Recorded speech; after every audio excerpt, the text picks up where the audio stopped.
এই 2 দিন হয় বাংলাদেশের কিশোরগঞ্জের একজন নেতা, পুরান নেতা, বুড়া নেতা, এই পর্যন্ত কয়েকবার ডিগবাজি দিছে, দল বদলাইছে, এই পর্যন্ত বহু দল বদলাইয়া তাইলে প্রকাশ্যে টকশোতে আপনার 2 দিন আগে এই অসভ্য বেয়াদব প্রকাশ্যে সারা পৃথিবীকে সামনে রেখে ওলামায়ে কেরামকে তুচ্ছ তাচ্ছিল্য এবং ব্যঙ্গ বিদ্রুপ করেছে।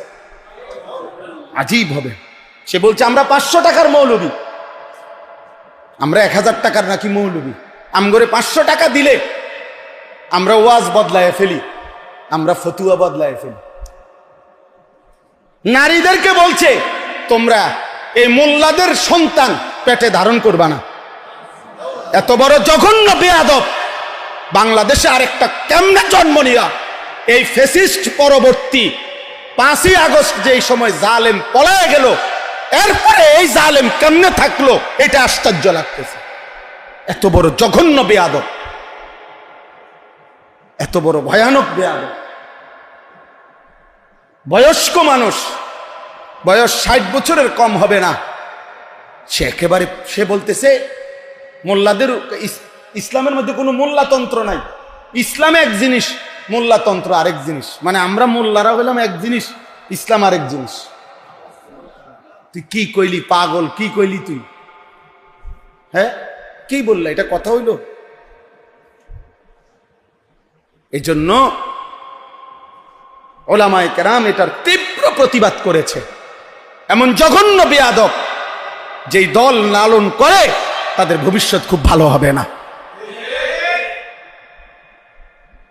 ভবিষ্যৎ ভালো হবে না। এই নাফরমান ওলামা বিদ্বেষী, আলেম বিদ্বেষী, সে নিজেকেও ডুবাবে, তার দলটাকেও ডুবাবে শেষ পর্যন্ত। আশ্চর্য।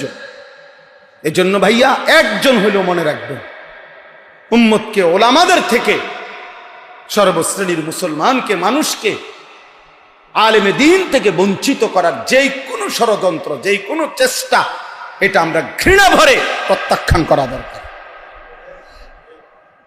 এই জন্য আপনাদের কাছে আমার অনুরোধ রইল, ওলামায়ে কেরাম যুগ যুগ ধরে আপনাদের কাছে দ্বীন পেশ করে, আল্লাহর কোরআন পেশ করে, রাসূলের সুন্নাহ পেশ করে।